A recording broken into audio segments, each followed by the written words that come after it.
This is Hidden Killers with Tony Brueski. Here now, Tony Brueski. It didn't have to happen, and that's what makes this case so unbearable. Baby Emmanuel Haro should still be here. He should be laughing, learning to crawl, grabbing at his dad's beard, tasting solid food for the first time. But instead of baby photos, there's a courtroom. And instead of milestones, there's a grave we'll never find. Because the man who took Emmanuel's life didn't come out of nowhere. Jake Haro was a known danger, a convicted child abuser who'd already destroyed one baby before the system handed him another. Let's rewind. In 2018, doctors in California's Inland Empire treated a tiny girl who'd been beaten nearly to death. She had skull fractures, brain hemorrhages, broken ribs, and catastrophic brain damage. Her father, Jake Haro, who we're just going to affectionately name Monster on our graphic behind us, admitted to losing control. That's a polite phrase people use when they can't handle words. He tortured his infant. The little girl survived, but she'll never walk, never talk, never feed herself again. Her life ended in everything but a heartbeat. And somehow, the court still decided Jake deserved another chance. A judge looked at a man who put a baby in a wheelchair and thought, maybe he can change. And that decision killed another child. Fast forward to 2025, Jake and his new wife, Rebecca, have a baby boy named Emmanuel. He's 7 months old. On paper, they look like a recovering family, a dad trying to start fresh, a mom who believes people can change, a child welfare system that loves a redemption arc. Then one summer evening, Rebecca calls police with a story straight out of a Lifetime movie. She says she was attacked in a parking lot while changing Emmanuel's diaper. She claims she was knocked unconscious, and when she woke up, her baby was gone. An Amber Alert goes out. Police dogs search the fields. Helicopters circle overhead. Volunteers join the hunt. Cameras capture Jake Haro, tear-streaked, pleading for his son's return. The public feels for him. Who wouldn't? A father begging for his missing baby. But behind the tears was a man who'd already done this once before. And within days, investigators realize the story doesn't add up. The injuries on Rebecca don't match her tale. Surveillance footage doesn't show an attack. Witnesses saw nothing. And then cell phone data, that pesky cell phone data, the search histories, the inconsistencies, it all begins to collapse. And on August 22nd, 2025, police arrest both Jake and Rebecca Haro at their home. What started as a kidnapping investigation then turns into a pesky murder case. Prosecutors say Emmanuel had been abused not once, not twice, but over time. A pattern. Bruises that told the story. No baby can speak. They found no body, but the evidence of what Jake had done and who he already was enough. Now let's pause there, because this is where the system could have stopped him years ago. In 2018, Jake Haro's first conviction should have been the end of his parental rights. But instead, we saw the same tired playbook we always see with violent offenders. Anger management, some therapy, supervised release. The bureaucracy checked its boxes. It filed its forms and told itself the story of rehabilitation. You can almost hear the language of the sentencing hearing, the lawyer's plea for leniency, the judge's talk of second chances, the probation department's talk of monitoring compliance, and then the file gets closed, and no one follows up when the same man starts another family. This is what we call reform in America. We measure compassion by how much risk we're willing to dump on innocent people. If you beat your baby half to death, apparently you still qualify for fatherhood later, because denying you that would be punitive. And we've reached the point where protecting children is considered mean. Why would you want to protect your kids? As a result, a 7-month-old is dead, another child catastrophically injured, and a man who's finally going to prison, but only after the damage is completely irreversible. This is not an isolated oversight. It is a culture of denial baked into every layer of the system. Probation departments are drowning in caseloads. Child Protective Services is chronically understaffed. Judges fear being too harsh, and every one of them wants to believe they're part of a system that redeems, not condemns.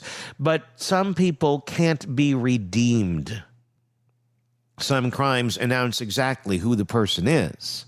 And when that crime involves the deliberate destruction of a baby, we don't need to wait for a sequel to find out if he'll do it again. Yet here we are. What's worse, the state already knew what he was. The DA in Emmanuel's case said it clearly. If the judge had done his job back then, Emmanuel would be alive today. Think about that. A baby is dead because an adult with a robe and a gavel thought redemption looked good on paper.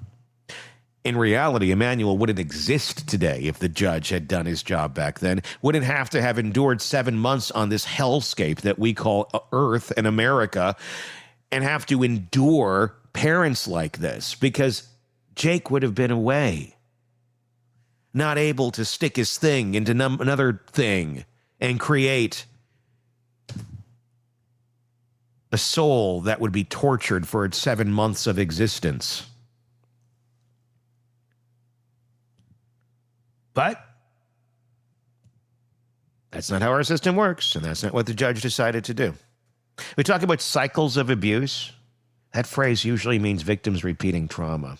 Jake Haro is the other kind, the predator who repeats destruction. His cycle isn't born of trauma, it's born of opportunity, and the state gave him that opportunity again and again. So now we have a father who's done the unthinkable twice, and a court that wants credit for finally locking him up. 30 years minimum. But what does 30 years even mean to the 2 children he destroyed? His daughter will live another half century, trapped in a body that doesn't work. Emmanuel will never live at all. You can't rehabilitate from that. You can only prevent it. And that's the point. This wasn't unpredictable. It was entirely preventable. It's not like Jake was some hidden monster with no record. The paperwork was right there. Medical reports, police files, victim impact statements. Every warning flag was already raised. The only thing missing was the will to act on it.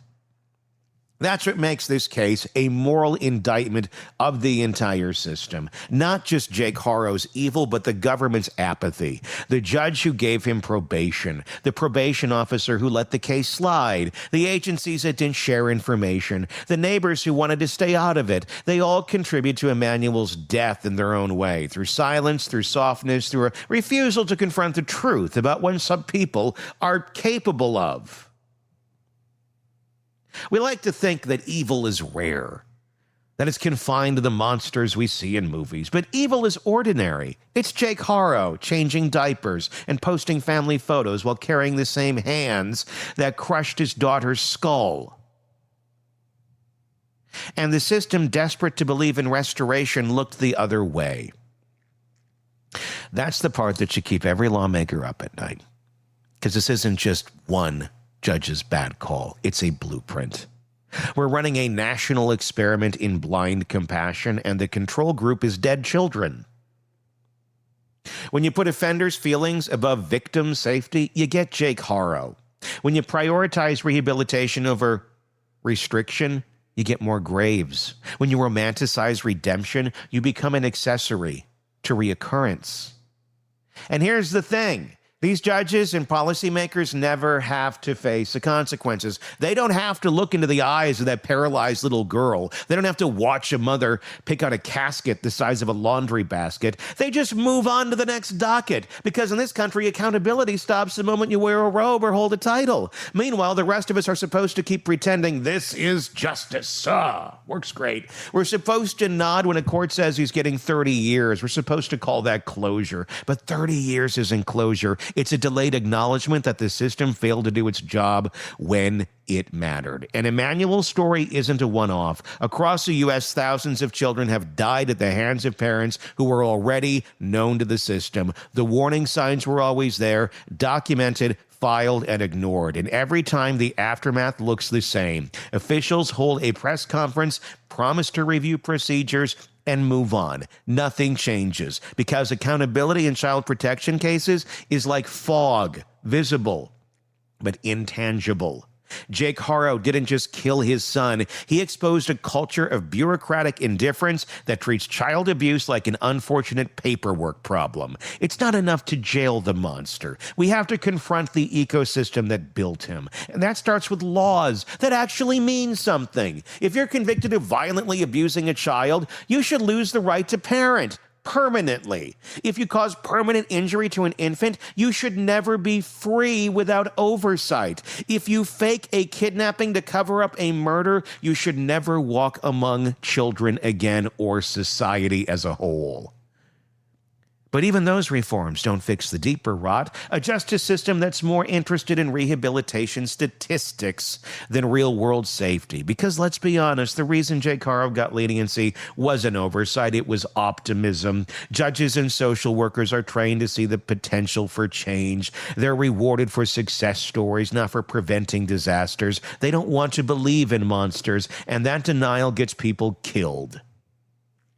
You can quote all the psychological studies you want. Most offenders can be rehabilitated, although good luck finding one of those. Violence declines with age, sure. Maybe with thieves, drug users, even some domestic abusers, but not with people who break babies. That's not a momentary lapse. That's an identity. And when we refuse to admit that we create a pipeline where abusers graduate from probation to parenting, from therapy to tragedy, look at Jake Haro's timeline. 2018, beats his infant daughter nearly to death. 2020, release, supervised. 2023, remarries. 2025, kills his son. That's not coincidence. That's policy in action. And it raises a question no one wants to ask. Who's responsible for making sure that a man like this can't reproduce, can't access children, and can't hide behind family rights? Because right now, the answer is no one. We track sex offenders for life, but not violent child abusers who aren't convicted of sexual crimes. We have databases for financial fraud, but not for parents who've crushed skulls. There's no registry that would have flagged Jake Haro as a danger when he started a new family, no mandatory background checks for domestic partners, no coordination between counties. So the system shrugged and another baby died. It's a tragedy built on predictability. And when you strip away the legal jargon, what's left is something chillingly simple. A man who learned that the system doesn't mean what it says. Because when you hand out mercy to a monster, what you're really doing is teaching him that he can get away with it again. That's not rehabilitation, that's training. And Jake Haro learned the lesson perfectly. So what do we do now? We'll wring our hands, hold vigils, pass symbolic resolutions, and tell ourselves we care. But unless something changes in how we treat repeat child abusers, this will happen again and again and again. Until someone finally says enough and actually means it. Because let's be clear, this isn't about politics. It's about the value of a child's life. We can debate sentencing reform all day. But if reform means releasing proven predators to start new families, then it's not reform. It's negligence dressed up as compassion. This is where morality has to trump ideology. You can't restore someone who takes pleasure in breaking the helpless. You can't rehabilitate someone who only feels remorse when the cameras roll. You can only contain them. Jake Haro's tears during his fake kidnapping plea weren't repentance, they were performance. The same kind of manipulation he used on the system for years, and the system, desperate to believe in redemption, fell for it. That's the real crime here, the state's willingness to be conned. Because every day we excuse evil under the banner of empathy. We make room for the next Emmanuel. The next baby who'll never learn to walk. The next mother who will fake a story to cover her shame. The next courtroom where a judge will say, "We couldn't have known." But we could have known. We did know. We just didn't act. So yes, Jake Haro is going to prison, and good riddance. But that's not justice. Justice would have been never giving him the opportunity in the first place. Because the real monsters in stories like this don't just live behind bars. Some of them sit behind benches. Some of them file case notes.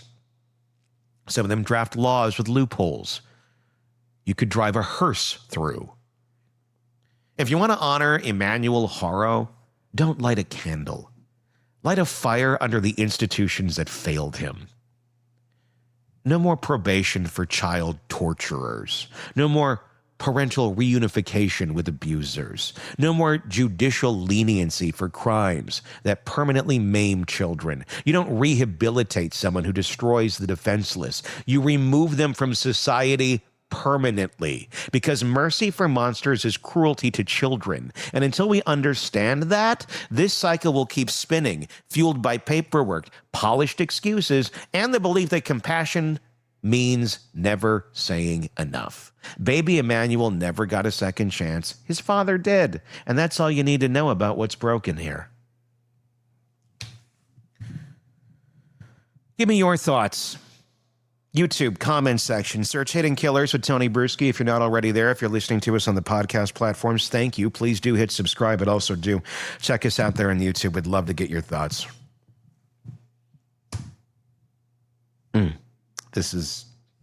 It's one of those cases that just pisses you off so freaking much. Because it was so freaking preventable. I'm Tony Brueski. We'll talk again. Want more on this case and others? Then press subscribe now and don't miss a moment of true crime coverage from Tony Brueski and the Hidden Killers podcast.